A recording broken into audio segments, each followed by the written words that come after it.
Pag nag-on tayo ng aircon, magkukonsume din yan ng fuel. Kung mapapansin ninyo, pag nag-on tayo ng aircon sa ating sasakyan, tumataas ng konti yung RPM. So sabihin na natin pwede nadadagdagan niya ng mga 50 to 100 RPM.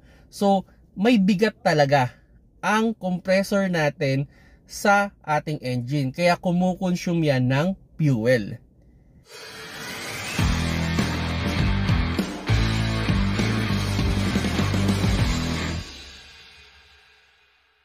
Hello mga paps, I'm Kuya Shane at may na-receive akong question na related sa aircon at kung kumukonsume daw ba ng fuel ang ating aircon.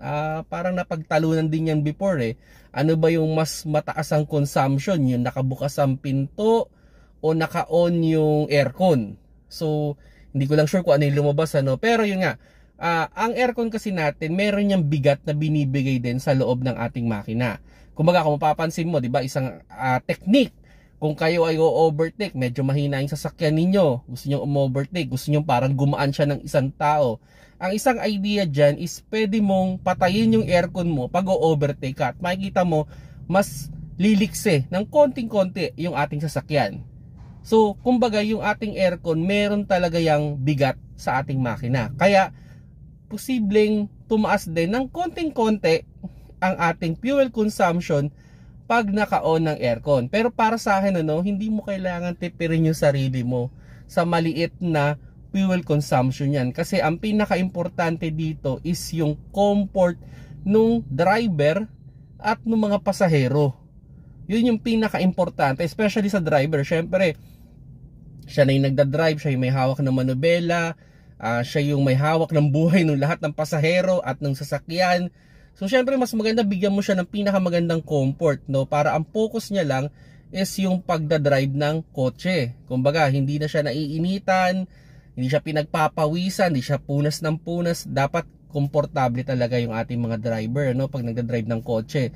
Kaya dun sa mga nag-iisip na makakatipid ba ako kung mag-off ako ng aircon, yes, makakatipid ka, oo naman.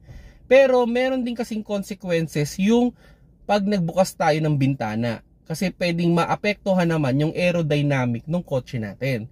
So posibleng yung natitipid natin sa pagpatay ng aircon consume din natin pag nawala naman o nabawasan naman yung aerodynamic ng ating sasakyan. Kumbaga, syempre pag tayo ay mabilis yung takbo natin, 'di ba?